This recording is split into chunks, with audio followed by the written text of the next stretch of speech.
السلام عليكم ورحمة الله.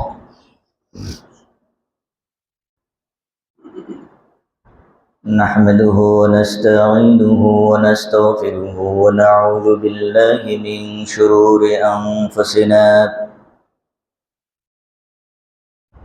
ومن سيئات أعمالنا. من يهده الله فلا مضل له ومن يضلله فلا هادي له. ونشهد أن لا إله إلا الله وحده لا شريك له.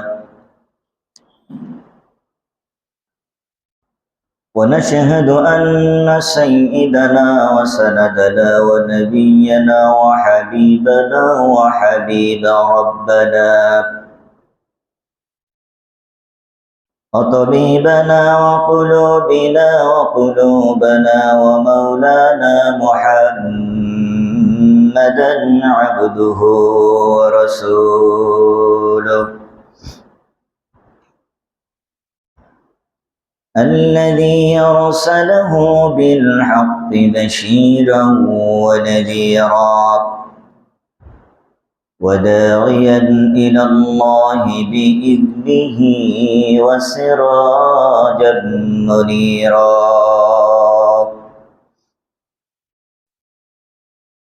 فقد قال الله تعالى في كلامه المجيد وفي فرقانه الحميد: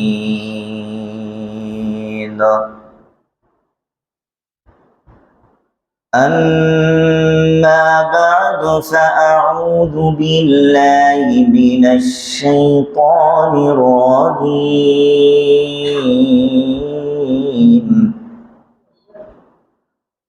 بسم الله الرحمن الرحيم.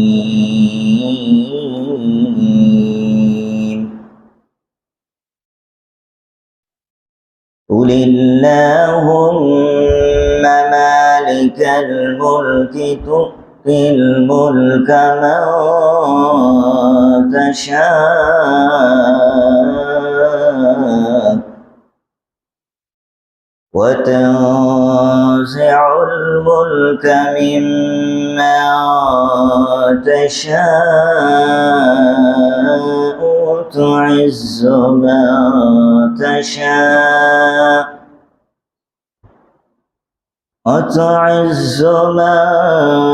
تشاء وتذل من تشاء بيدك الخير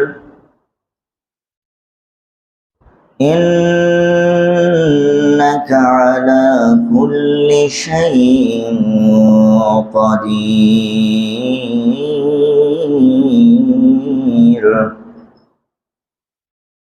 وقال تعالى: إن الله وملائكته يصلون على النبي يا أيها الذين آمنوا صلوا عليه وسلموا تسليما. درود إبراهيم قري اللهم صل على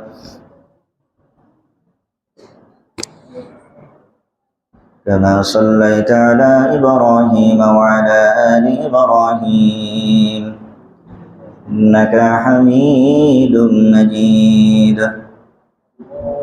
اللهم بارك على محمد وعلى آل محمد كما باركت على إبراهيم وعلى آل إبراهيم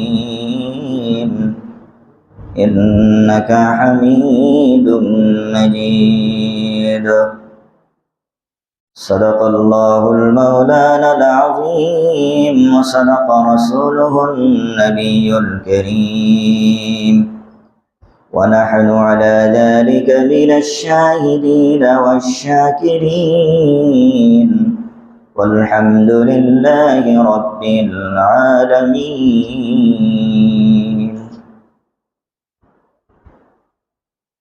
সম্মানিত উপস্থিত দিনদার মুসল্লি কিরাম, আল্লাহ রব্বুল আলামিনের দরবারে লাখো কোটি শুকর, যিনি আমাদেরকে দুনিয়ার সমস্ত ঝামেলাত থেকে মুক্ত করে শয়তানি ওয়াসওয়াসা থেকে হেফাজত করে আমাদের শরীরকে সুস্থ সবল রেখে পৃথিবীর শ্রেষ্ঠ মর্যাদাবান স্থান মসজিদ ঘরে ইবাদত করার জন্য যিনি আসার তৌফিক দান করলেন, তিনার প্রতি আমরা জবান খুলে শুকরিয়া জ্ঞাপন করি। সবাই বলেন আলহামদুলিল্লাহ। মুসলমানদের নয়নের স্পন্দন, নয়নের শিরোমণি, দুজাহানের বাদশাহ তাজেদার মদিনা, আহমদে মদিনা, জিগার গোশে আমিনা, সৈয়দুল মুরসালিন, খাতামুন নবিয়্যিন, আখিরি জামানার পয়গম্বরের উপর মুহাব্বতের সাথে দরুদ পড়ি। সবাই বলেন সাল্লাল্লাহু আলাইহি ওয়াসাল্লাম। সম্মানিত উপস্থিতি, আপনাদের সম্মুখে সূরাত আল ইমরানের একটি আয়াতে কারিমা তেলাওয়াত করেছি। সংক্ষিপ্তভাবে এই আয়াতের উপর আলোচনা করা হবে ইনশাআল্লাহ। গত জুমায় আয়াতের উপর আলোচনা চলতেছিল। সম্মানিত উপস্থিতি,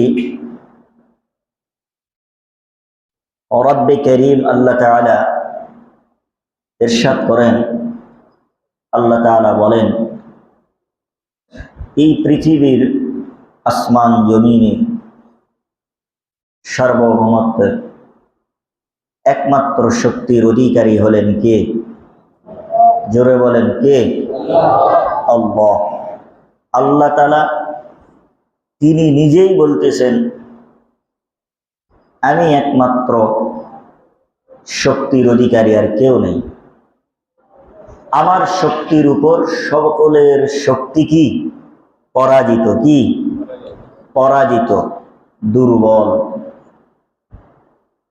আল্লাহ তাআলা রব্বে করিম যুগে যুগে সার্বভৌমত্বর শক্তি ক্ষমতা কেমন আল্লাহ তাআলা তার প্রমাণ কিছু ঘটনা দ্বারা আমাদেরকে দেখায় দিয়েছেন, অথবা আমাদেরকে এর উপর সতর্ক থাকার জন্য কঠোরভাবে আল্লাহ তাআলা নির্দেশ দিয়েছেন। বহুল আলোচিত ঘটনার মধ্য থেকে আমি গত জুম্মায় বলতেছিলাম, যুগে যুগে আল্লাহ তাআলা অনেক শাসককে পৃথিবীর জমিনে পাঠায় দিয়েছে। এই শাসক গোষ্ঠীদেরকে যারা আল্লাহ রব্বুল আলামিন হুকুম এবং আল্লাহ রসুলের জিন্দেগি সুন্নত তরিকা আদর্শ বাস্তবায়ন করে যেই সমস্ত শাসক বাদশাহ তাদের পথ চলতেছিলেন, তাদেরকে আল্লাহ তাআলা দুনিয়াতেও সম্মান দিয়েছেন, আখিরাতেও সম্মান করেছেন। অতঃপর যেই সমস্ত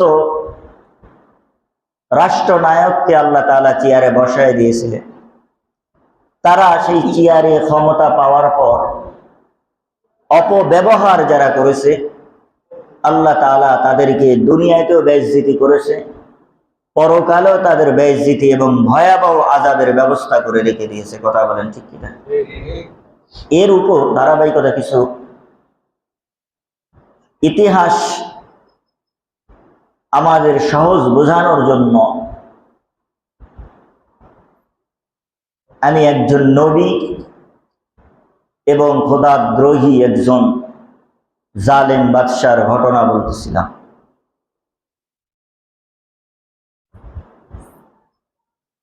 জালেম বাদশা, খোদাদ্রোহী ফেরাউন, উনি মুসা আলাইহিস সালাম যেন পৃথিবীতে আসতে না পারে সেজন্য আসতেই দিবে না, অসংখ্য বাচ্চাদেরকে হত্যা করেছে। আর আল্লাহ তাআলার ওয়াদা, আল্লাহ তাআলা মুসা আলাইহিস সালামকে পৃথিবীতে পাঠাবেনই, কথা বলেন ঠিক কি না? তো আল্লাহ রাব্বুল আলামিন মুসা আলাইহিস সালামকে পৃথিবীতে পাঠায় দিলেন।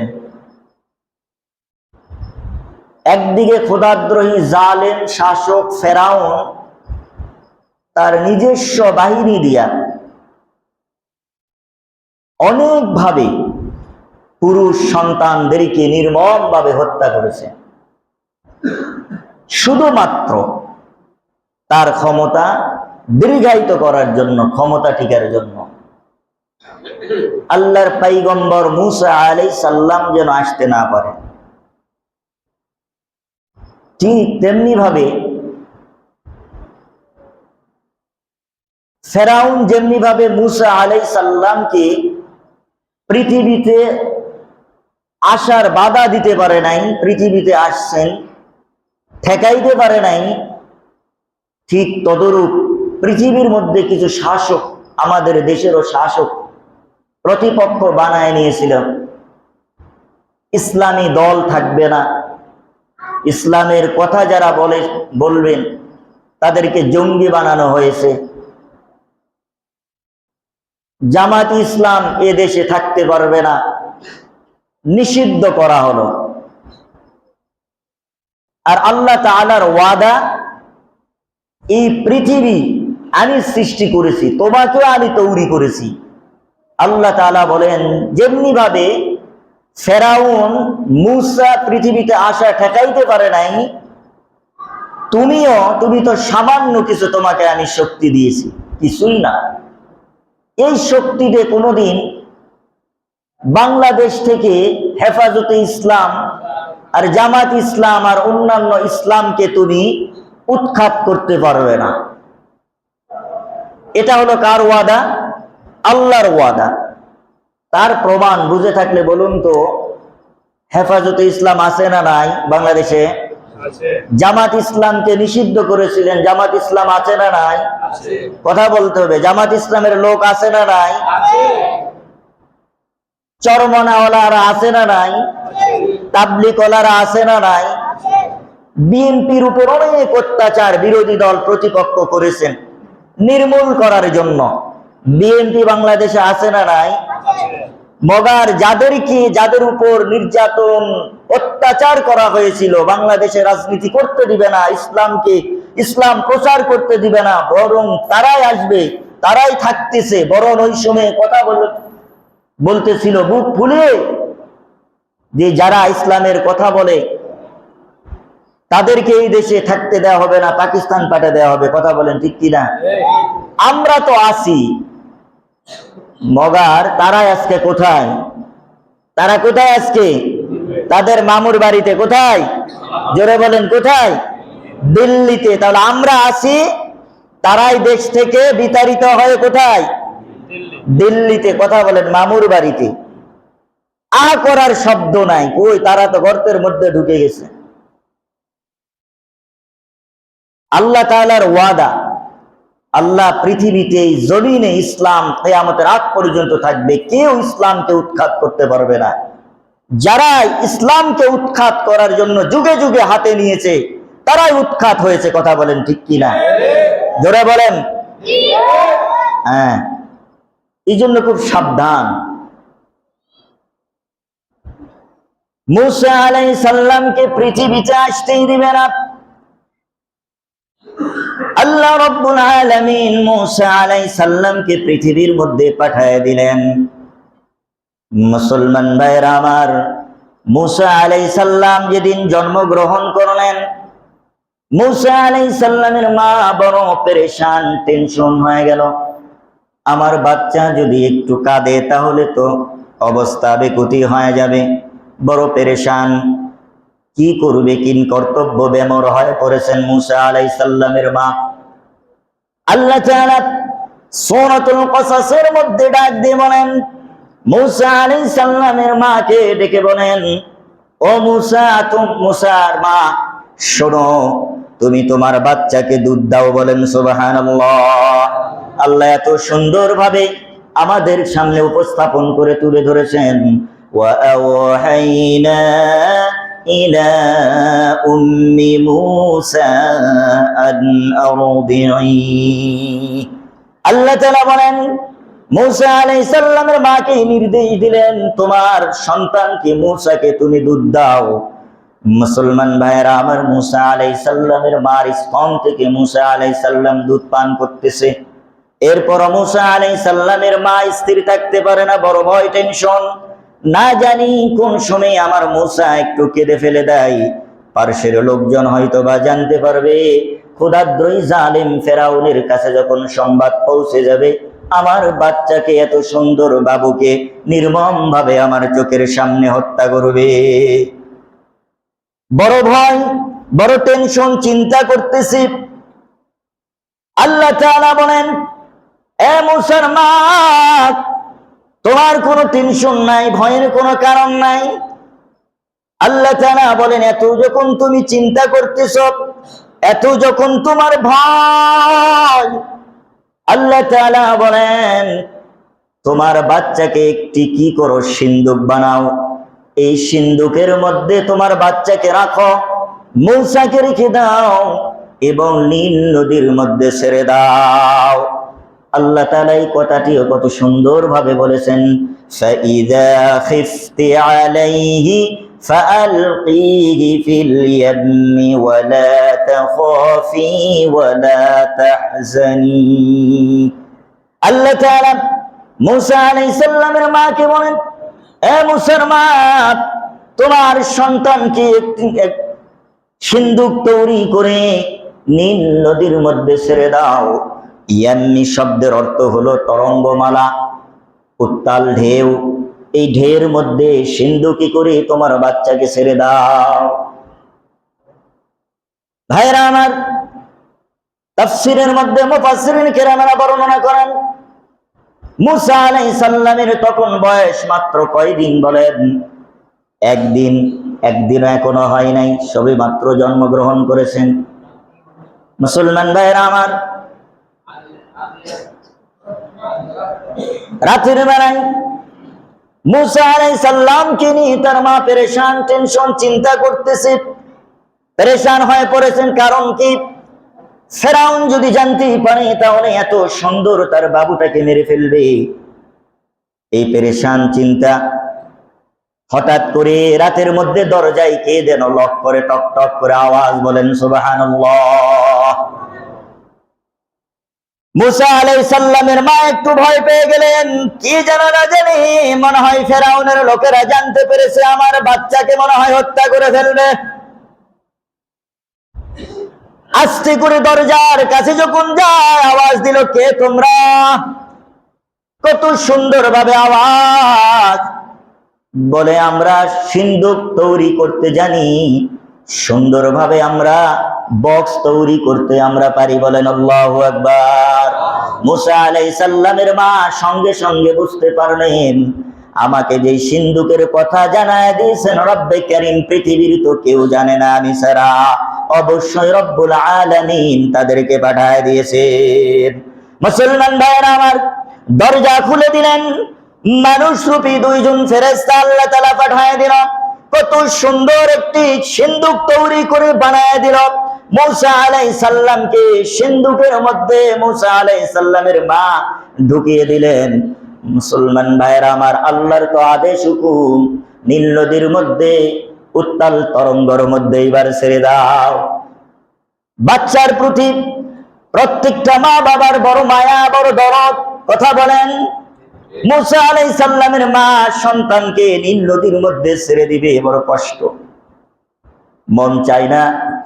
আল্লাহ তাআলা বলেন এ মূসার মা, তুমি যদি আমার কথা যদি শোনো, আমার কথা যদি তুমি মানো, কিছু সময়ের জন্য তোমার সন্তানকে তুমি নীল নদীর মধ্যে ছেড়ে দাও। আমি আল্লাহ তাআলা তোমাকে ওয়াদা দিতেছি, তোমার সন্তানকে তোমার চোখ শীতল করার জন্য তোমার কোলে আবার ফিরিয়ে দিব। আর আস্তে বলেন সুবহানাল্লাহ। এখানে একটু কথা আছে, সেজন্য তো আমাদের ওলামায়ে কেরাম অনেক সময় বলে আপনার আমার সন্তানগুলোকে মাদ্রাসায় দেন, হাফেজে কোরআন বানান, আলেম বানান, কিছু সময়ের জন্য দেন। এই সন্তানকে দেন, এই সন্তান যখন হাফেজ আলেম হয়ে যখন বাড়িতে আসবে, এই সন্তান দ্বারা কোনোদিন মা বাবাকে কষ্ট দিবে না। কথা বলেন ঠিক কিনা? এই সন্তান দ্বারা মা বাবা উপকারিত হবে। হাফেজ কোরআন আলেম যদি হয়, এই সন্তান কোনোদিন মা বাবাকে বৃদ্ধাশ্রমে রাখবে না।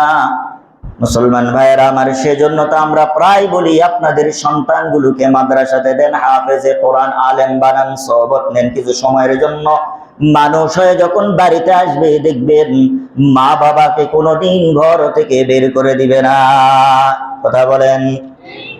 মুসলমান ভাইয়েরা আমার, বিচ্ছিন্ন কিছু ঘটনা ছাড়া আমরা কোনোদিন এইরকম শুনতে পারি নাই যে একজন হাফেজ, একজন আলেম, মুহাদ্দিস, শাইখুল হাদিস তার মা বাবার সাথে খারাপ আচরণ করছে, তার মা বাবাকে ঘর থেকে বের করে দিয়েছে, ভাত কাপড় দেয় নাই, বৃদ্ধাশ্রমে রাখছে।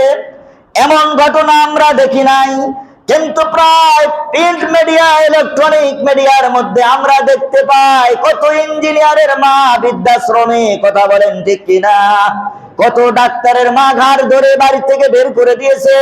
ও মুসলমান, কত বুদ্ধিজীবীর মা ঘরে স্থান হয়নি মা বাবার, ঘর থেকে বের করে দিয়ে বৃদ্ধাশ্রমে চোখের পানি ফেলতেছে। কথা কন মুসলমান ভাইয়েরা আমার, কিন্তু কোনোদিন দেখবেন না হাফেজ আলেম তারা তাদের মা বাবার সাথে খারাপ আচরণ করেছে।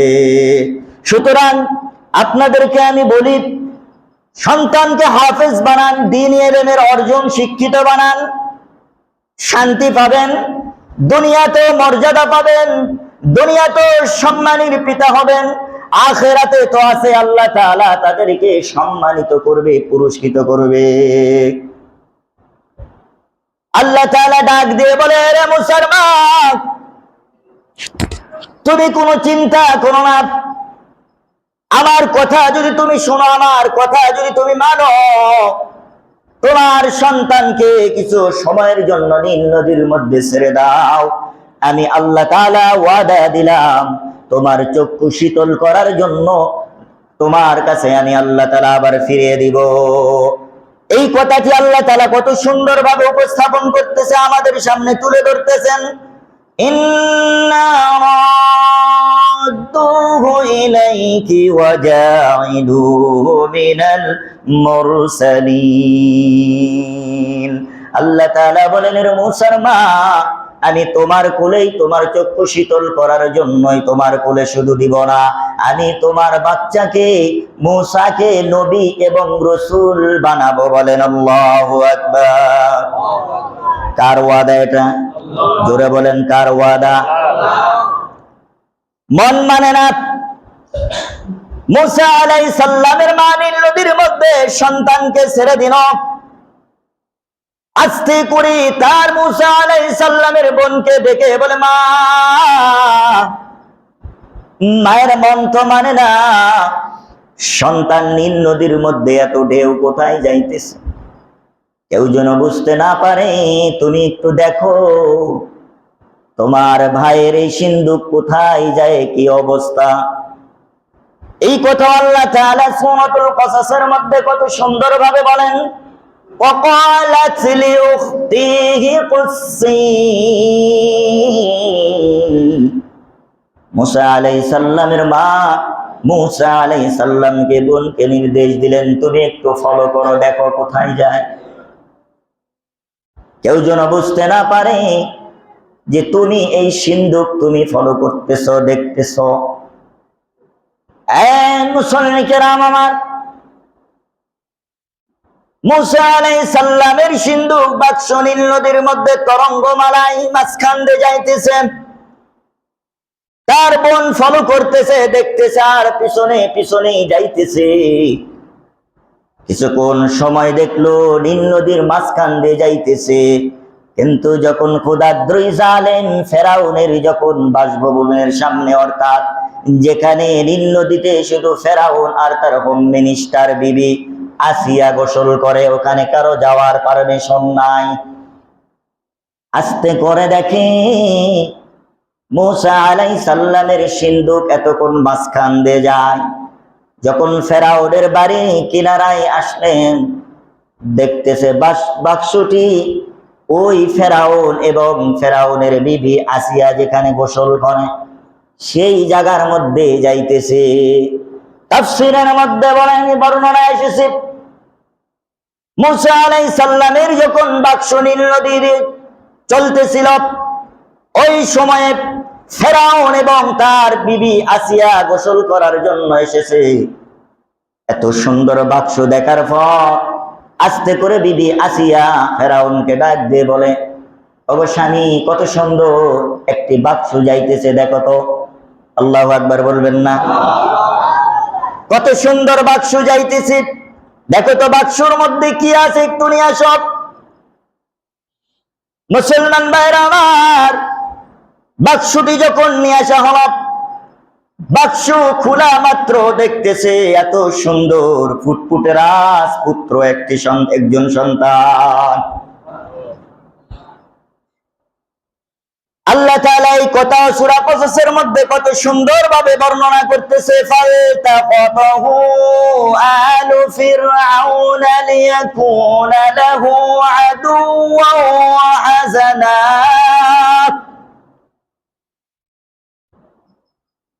মূসা আলাইহিস সালাম চেহারা দেখা মাত্র ক্ষুধাদ্রোহী ফেরাউন বিবিকে ডাক দিয়ে বলে, এটা হলো ওইটা। এটা হলো কোনটা? ওইটা, মানে যার হাতে আমার সিংহাসন কি হবে, পতন হবে, ধ্বংস হবে। এই কথা যখন বলতেছে, আল্লাহ তাআলা মূসা আলাইহিস সালামের ভালোবাসা সমস্ত কিছু আসিয়ার অন্তরের মধ্যে ঢুকায় দিয়েছে। বলেন আল্লাহু আকবার। মারতে যাই যাকে, আল্লাহ তাআলা বলেন তার ঘরেই তোমাকে আমি লালন পালন করাবো। আল্লাহ তাআলা বলে, রে ফেরাউন, তুমি আমার পয়গম্বরকে আসতেই দিবা না। আমার পয়গম্বরকে পৃথিবীতে বিদায় করে দেওয়ার জন্য কতই না তুমি আয়োজন করলে, কিন্তু আমি আল্লাহ তাআলা আমার পয়গম্বরকে তো পাঠাই দিয়েছি। আমার পয়গম্বরকে আমি সিলেক্ট করেছি তোমার বাড়িতেই লালিত আর পালিত করে আমার পয়গম্বরকে আমি রূপান্তরিত করব।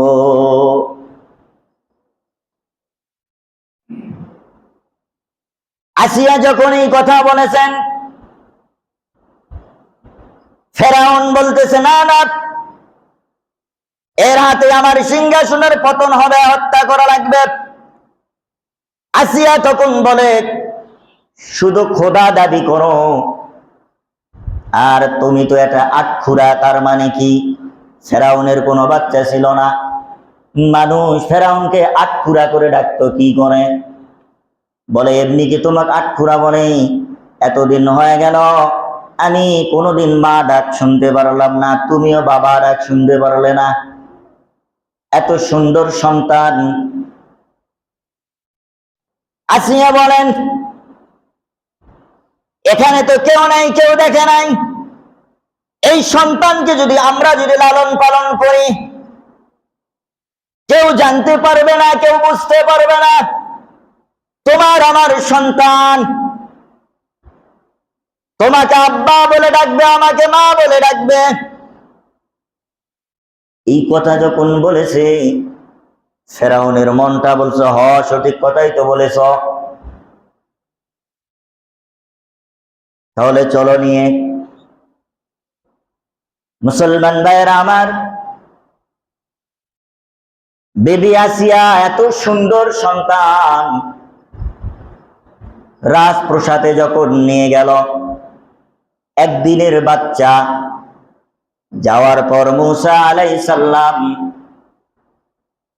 এইবার কি করতেছে? নড়াচড়া করতেছে। মূসা আলাইহিস সালাম নরম নবী না গরম? নরম না গরম? ছোট তো মূসা আলাইহিস সালাম খুব গরম ছিলেন। দুধ খাওয়ার জন্য ক্ষুধা লেগেছে, পা হাত মানে এমন ছটফটি করতেছে, মানে কি অবস্থা। আল্লাহ তাআলা মূসা আলাইহিস সালামকে ছোট কালেও ক্ষুধার পরীক্ষা নিয়েছেন।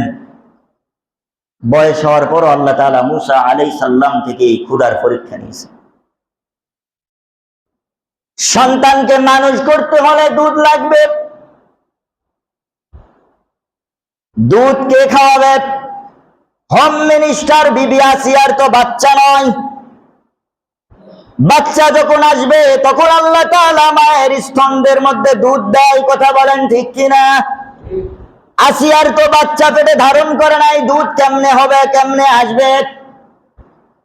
ফেরাউন গোটা শহর এলান করে দিল আমার বাচ্চার দুধ লাগবে, উন্নত মানের দুধ যারা দিবে ওই সমস্ত সুন্দর নারীদেরকে আমার বাসাতে নিয়ে আসো, পুরস্কার দেওয়া হবে।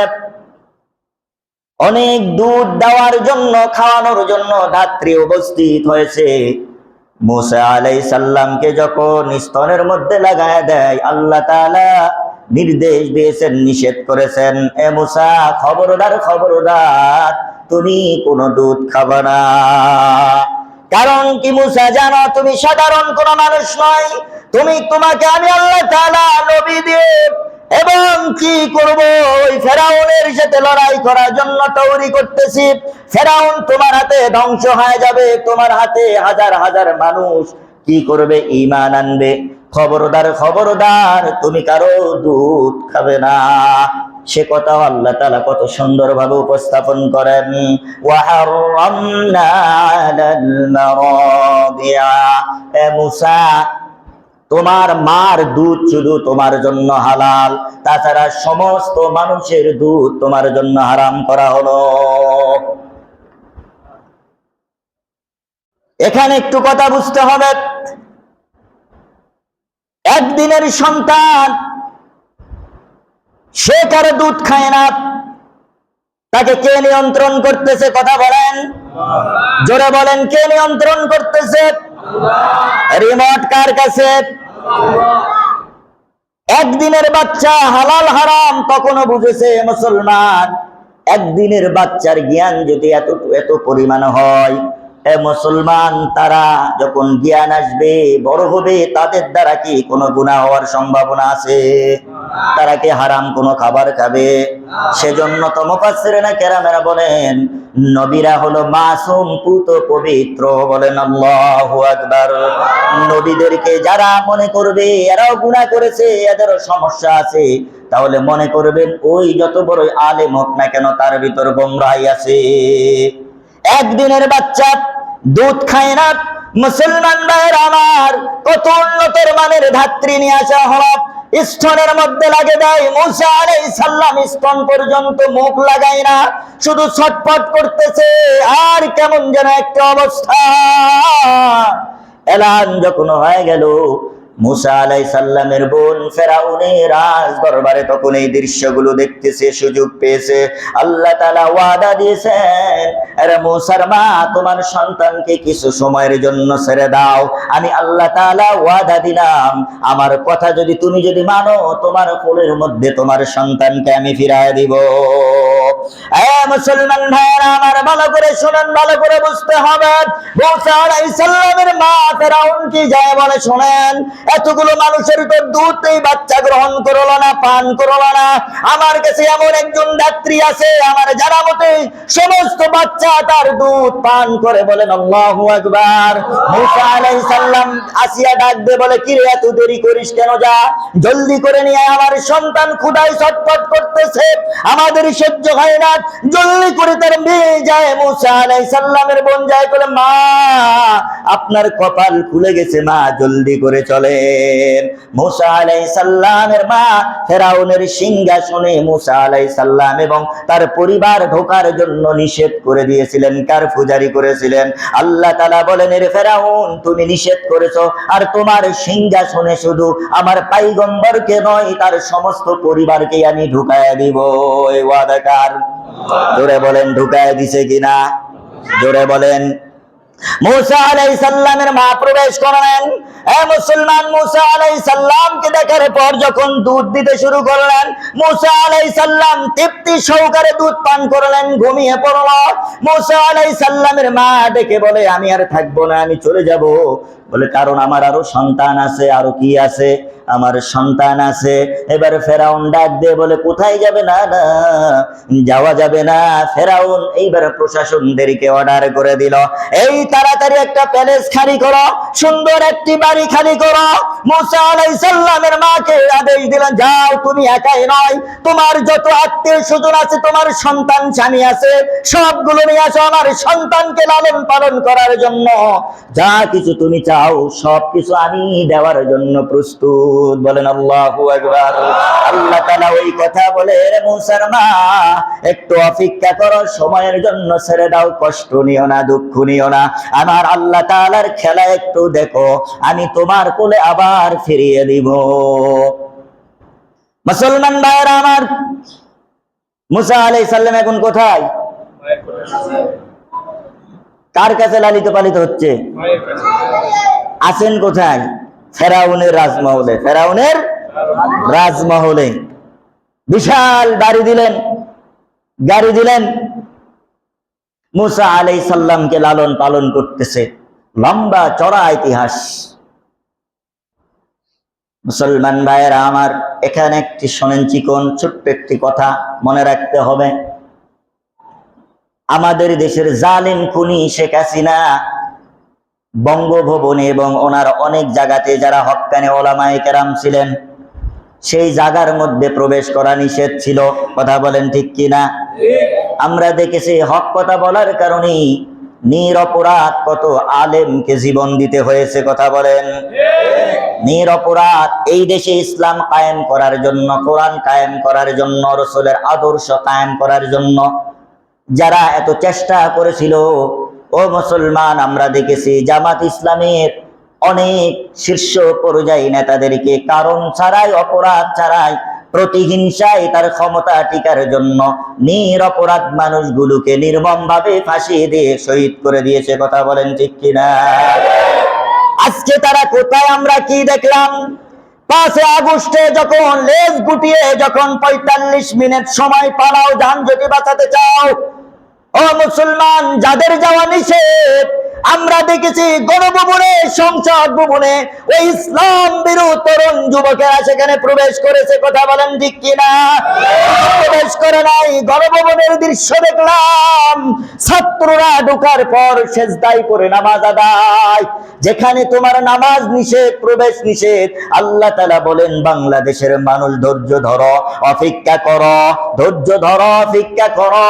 ওয়ালা তাহিনু ওয়ালা তাহজানু ওয়া আনতুমুল আ'লাউনা ইন কুনতুম মুমিনিন।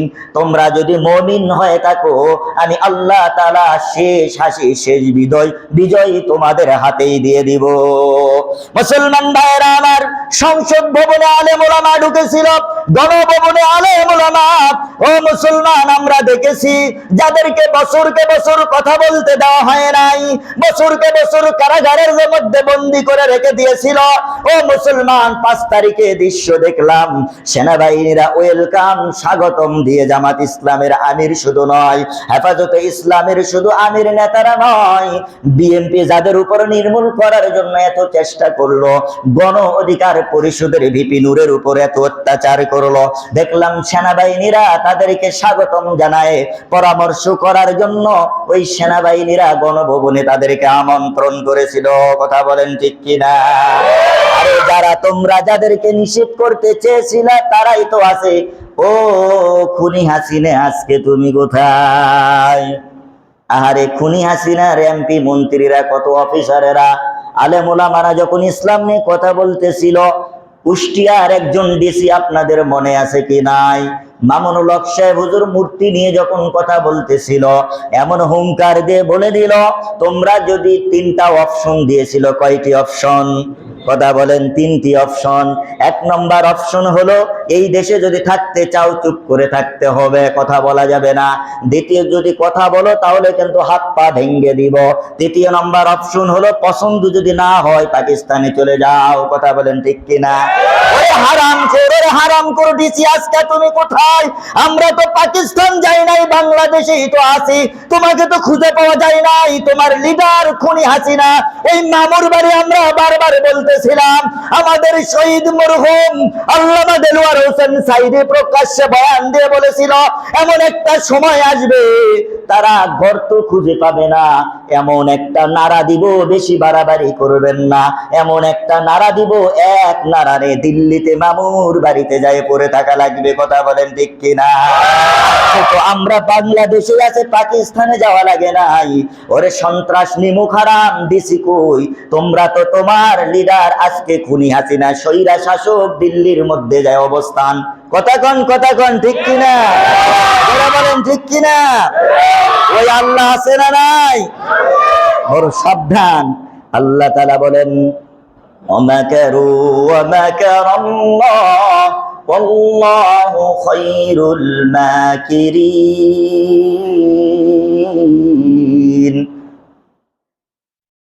তারেক রহমানকে দীর্ঘদিন বাইরে রাখছে, আসবে না দেশে?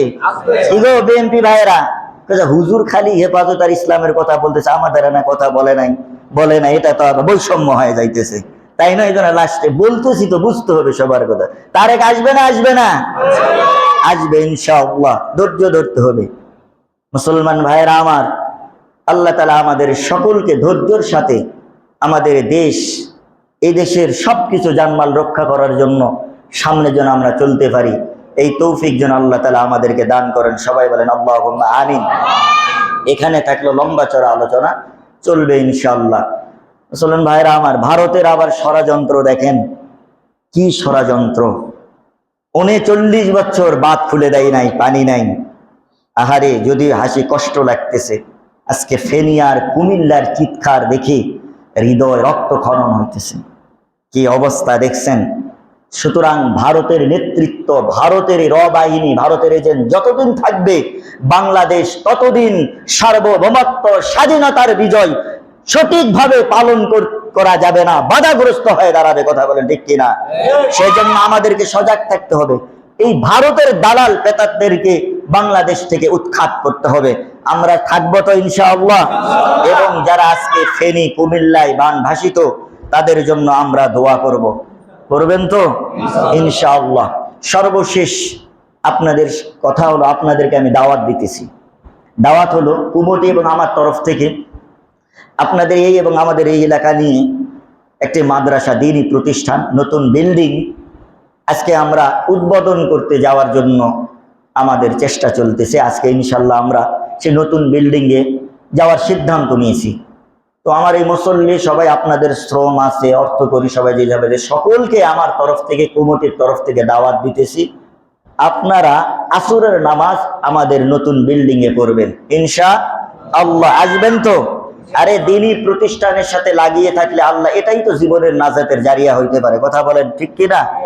আল্লাহ তাআলা আমাদের সকলকে যেন দ্বীনি প্রতিষ্ঠানের, দ্বীনি কাজের সাথে আল্লাহ তুমি আমাদেরকে জড়িত রেখে বাকি জিন্দেগি ঈমান এবং আমলের সহিত যেন যাইতে পারি। আল্লাহ তুমি আমাদেরকে তৌফিক দান করেন। সবাই বলেন আল্লাহুম্মা আমিন। ওয়া আখিরু দাওয়ানা আলহামদুলিল্লাহি রাব্বিল আলামিন। আসসালামু আলাইকুম ওয়া রাহমাতুল্লাহি ওয়া বারাকাতুহু।